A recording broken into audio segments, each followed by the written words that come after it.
And hello, late tea time podders around the world. Very good to have you with us. It is us back. It's James and it's Dave, as always. And DT's got me out of bed early this morning so we can buy Oasis tickets. He's in the queue, aren't you? Well, yeah. I've got an Oasis mat there. Look, I put my cup of tea on, which is the Stone Roses rather than Oasis. But yes, they put the ticket time back till 9 o'clock from 8. So I'm out of bed an hour earlier than I needed to be, aren't I? I know. Well, I didn't know that last night. Absolute disgrace of a Sorry. man. Anyway, we're not going to be one of those podcasts or radio things that basically just shoehorns in Oasis titles as we go through. But we are looking ahead to the British Masters and on the European continent, and we are looking ahead at the last two rounds of the Tour Championship as well today. Should we start off in Old Blighty with the British Masters? And we have got the prices going across the bottom of the screen. Tyrrell Hatton 5-4. Jorge Campillo is 8-1. Sorry about the pronunciations of some of these. Nicolai Højgaard Miller is 10-1. Tristan Lawrence 10-1. Brandon Stone 11s. You got Tom Valiant, who's valiantly competing at 20-1, and the rest are slightly bigger. DT. We always say we come as late as possible. We're halfway through this time, but we've got 2 more rounds of golf to go. In terms of the British Masters, is Tyrrell Hatton a worthy favourite? Is he somebody to back, or is he somebody to avoid?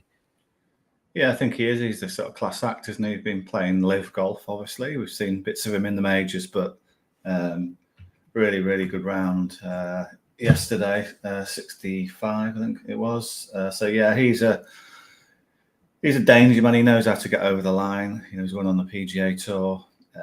He's won big events on the DP World Tour. So I think it'd be hard to beat, but he's not someone I'd back because his price is short. So I've got someone else, and it's another Englishman, actually. Okay. Who are we on then? Who are we on? Yeah, it'd be good, wouldn't it, if I was picking like another, like his brother? It'd be like the Gallaghers, but the Hatton brothers. It's his brother Harry Hatton. Not quite. Harry. Yeah, not quite.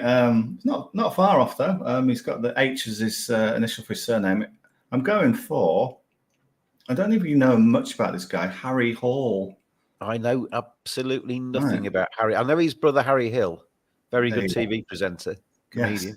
Yeah. Well, it's a weird one. Harry Hall is English, right? And he won on the PGA Tour last month. And it's like people don't quite. He's our guy, is he? Because he's not come through the British system. He went to a university in Vegas, UNLV. Then he qualified for the Corn Ferry, and then he got his card to the PGA Tour. So he's kind of this Englishman abroad who we sometimes see in PGA Tour events. He's got like a sort of flat cap, which makes him stand out a little bit. Yeah, I am aware of his work. Yes, yeah. And yeah, I always think when you've got it's like a racehorse, isn't it? When they've been running in better company and then they drop down a level. I know there's some good players in this event at the Belfry, but he's clearly, he's been mixing it with the Scotty Schefflers of this world, the Xander Schauffele's of this world, and he's come here and he's 11th at halfway, Harry Hall. I just think, it's not the fact that, I've been playing on the PGA Tour. He's won on the PGA Tour. So, imagine how, puff your chest out. Imagine having that feeling as you play here and come home. And he's just a fine player. He shot 68 yesterday, 71 round one. So he maybe just feeling his way in because he hasn't played the Belfry before, he admitted. But clearly he's got the game to compete anywhere. So he's 5 shots back, tied 11th. I think we can get an each-way run out of him. I'm not sure he can maybe reel in Hatton, although he could, but I think at an each-way price, I think Harry Hall. The other factor with him, when he won on the PGA Tour, it was a couple of days before his wife gave birth. So I've seen a picture of him, one of those sort of front baby carriers this week. So he's, the nappy factor. That goose. Yeah, that's the one. The nappy factor idea where you become a dad for the first time and it improves your results, whether it be in business or in sport. Well, he's very much in the first flushes of that. So a few things pointing to Harry Hall this week. I just think he could be someone that very interesting to watch on the weekend. He's quite a big price, I believe. Yeah, you can get him at 40 to 1. Shop around, but 40 to 1 Sky Bet, Unibet, and a couple of others as well. 4 places at this stage, so 40 to 1 for 4 places. The top 4 for Harry Hall, and he'll land us a return. Yeah, fingers crossed for HH. Back of the net, as Harry Hill would say. Anyway, while you're doing that, I was thinking of shoehorning in song titles that weren't Oasis, but I won't do it. So Harry Hall, a pick for the British Masters, 40 to 1, 4 places each way. Is there anything else in this tournament we can squeeze out? No, I think we'll call it a day with that one. It starts, I mean, we're recording this early Saturday morning, but it does. He tees off around midday UK tea time, so you've got a few hours yet to get your bets on. Okay, so Harry Hall for the British Masters. You heard it here, maybe not first, but you heard it here early on a Saturday morning. And we should say thank you very much indeed to manscaped.com for their continued support of the Late Tea Time podcast. If you like what you see on their website, fill your boots, quote late when you check out, and you can get 20% off and you can get free shipping. Forever you and me, right by my side, where you ought to be. 'Cause if I ever were to lose you, I just don't know what I'd do. Let me hear you now.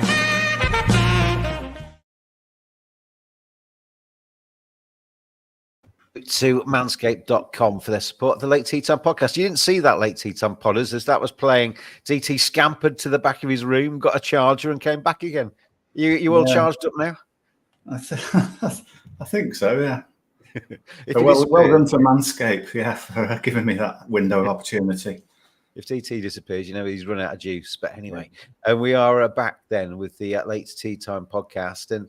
And we've done the British Masters then. Harry Hall is on our betting slip. Let's flip across the pond. The Tour Championship is halfway through. And guess what, Late Tea Time podders? Scotty Scheffler, he's the favourite at 3 to 10. Xander Schauffele, 6 to 1. Colin Morikawa, 8 to 1. Wyndham Clark, he's 125 to 1. The rest are a lot bigger. Adam Scott, Sam Burns, etc. So we've got 3 quite short price players there. The rest are quite significantly bigger than that, DT. So are we looking at those 3? Yeah, I think it is a 3-horse race now. I mean, the danger of this format is that you give the best player in the world a start over the field. I mean, what's going to happen?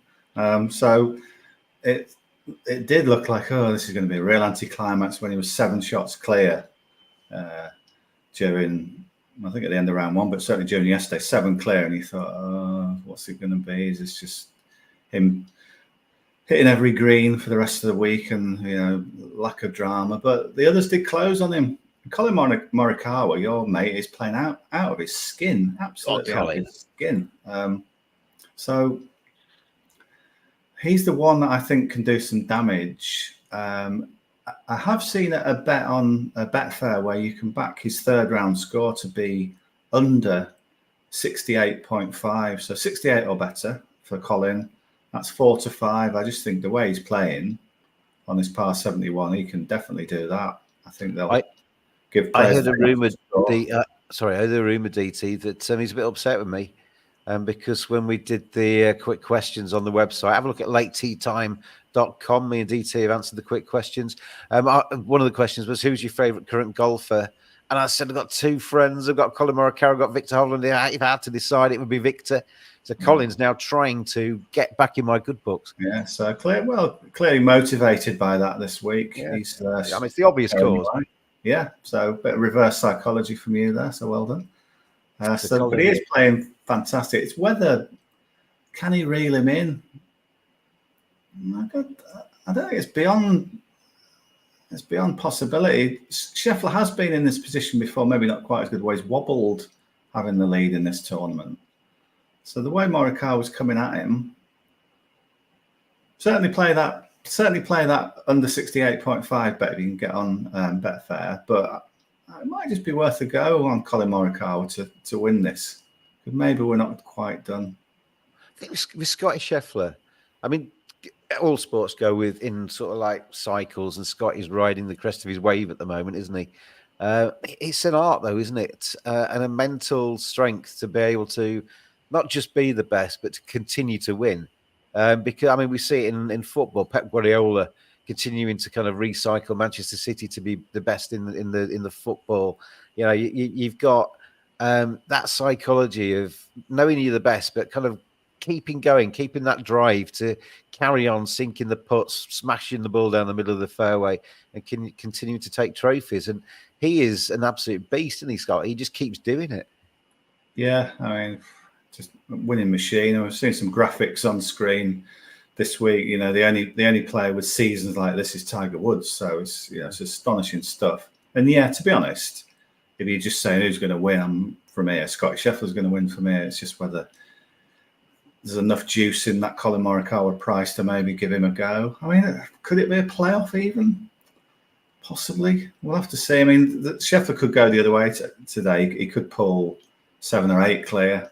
But there's just a chance that they can sort of nibble his lead in half to 2 maybe. Maybe Sunday will save the viewing experience. I know it's good to see all the sort of best guys playing, but you want a bit of jeopardy in what's the sort of peak final event. And at the moment, it's just sort of on the cusp of going flat again. But we'll see. Colin Morikawa obviously playing out of his skin and is right up there. You could also argue Schauffele because he's been incredible over the last few months. He's not had his best stuff, and yet he's still bang there, and so far in front of so many of the other guys. So Schauffele, again, I suppose if you were wanting to have a bit of a value bet, you'd back both Schauffele and Morikawa because they're the only two that I think can reel him in. Might take some help from Scheffler himself. So, you can maybe split your stakes and have a little punt on each of those two. With hindsight, if you like backing your favourites, Scotty's given us a few months where we could have made a bit of money out of Scotty. If we just backed him every week, he's pretty much won most times, isn't he? And we'd have made a return. But you can never forecast these runs from people, can you? Yeah, and there's always the temptation when the price gets squeezed. There's always the temptation just to that's too short. We'll oppose him, and yeah, you're right. You could have just kept on backing him at whatever 3-1, 7-2, and you'd be doing nicely. Thanks. But in golf, you always get lured in, don't you, by the more attractive prices because you do get big winners. So we'll see whether Scott. I mean, he'd be the rightful winner of the FedEx Cup given what he's done, but because of the format, I suppose it does open the door for others if he's a bit off. So if you were to have a bet on this now, you'd maybe just split your stakes between Xander and Colin and hope for the best. Yeah, kind of thing. Yeah, you're on 2 fantastic players, but there's a little bit of fingers crossed in there that Scheffler might just realise that this isn't his perfect course. Although, but don't get me wrong, he's by far the most likely winner. But yeah, just have a little dabble on each of those 2. I mean, the other possibility, because I do like those 2, you could back Colin to beat Scheffler in a 2-ball today, and maybe back Xander Schauffele to win his 2-ball against Sahith Theegala. Quite short for that, I think 4-7, but you could certainly double them up. But they're the 2 players I kind of want to follow, that Schauffele and Morikawa. It's just how you choose to back them. But there's a few ways in there. Morikawa's round score the outrights in those 2 balls. You talk about Scotty getting the lead and keeping it. The best tournaments really have been where he's had a bit of a nightmare in either the first or second round, and we're wondering whether he's going to come back or not, like he did in the Olympics and other tournaments this season. He can do a round 4 that kind of comes through the pack, but that adds more excitement than when he gets away to a fly, doesn't it? Yeah. So we'll see. I mean, he's so used to winning, but he knows this is his to lose kind of thing. It's just whether, maybe mentally after a long season, has he got one more in the tank? Probably has, but we shall see. We have been doing a little bit of work with courtesy of manscaped.com. Me and DT went into the studio the other day. We recorded, as I said, these little quick questions thing, which are on our Twitter feed and on the website. So have a look at lateteatime.com. You can find all of the podcasts on there. You can find a bit of information about me and DT. You can see our little previews and our little features that we're adding. I'm going to be publishing possibly Monday morning a look ahead to the Masters, where me and DT were basically talking about who we thought might win the Masters when we come to the majors, the first of the majors next season, and who might just bring us a surprise, who might use the months in between to their advantage to maybe come through the pack. And by the time we get to the Augusta, might be a lot shorter in the markets than they are now. So that'll be coming out either late tomorrow or Monday morning. So keep an eye on that. So if you follow us, please subscribe to our YouTube channel. Go to the website, lateteatime.com, and obviously follow us on X/Twitter, however you want to call it, at Late Tea Time Pod. So anyway, for this week in the British Masters, it's Harry Hall 40-1, and then a combination of hoping maybe that Scotty Scheffler has a little bit of a stumble, and either Xander Schauffele or Colin Morikawa can come through at slightly better prices to snaffle the Tour Championship trophy. Anything else from you, DT? No, I'm going to probably make a futile attempt to get Oasis tickets now. There's going to be quite a few of you, I think. I was saying to you before, there's quite a few bands. I'm going to think against Oasis, but there's quite a few bands I'd see before them. But I wish you well, DT, in your quest to get to the front of the queue when it comes to 9 o'clock. Thank you. And enjoy the rest of your weekend out there, Late Tea Time Podders. Hopefully you have a very good weekend. Hopefully you've got some winning bets on your betting slip. And me and DT will see you again next week. Cheers, everybody.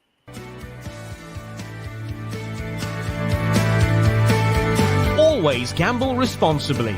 Visit begambleaware.org for more information.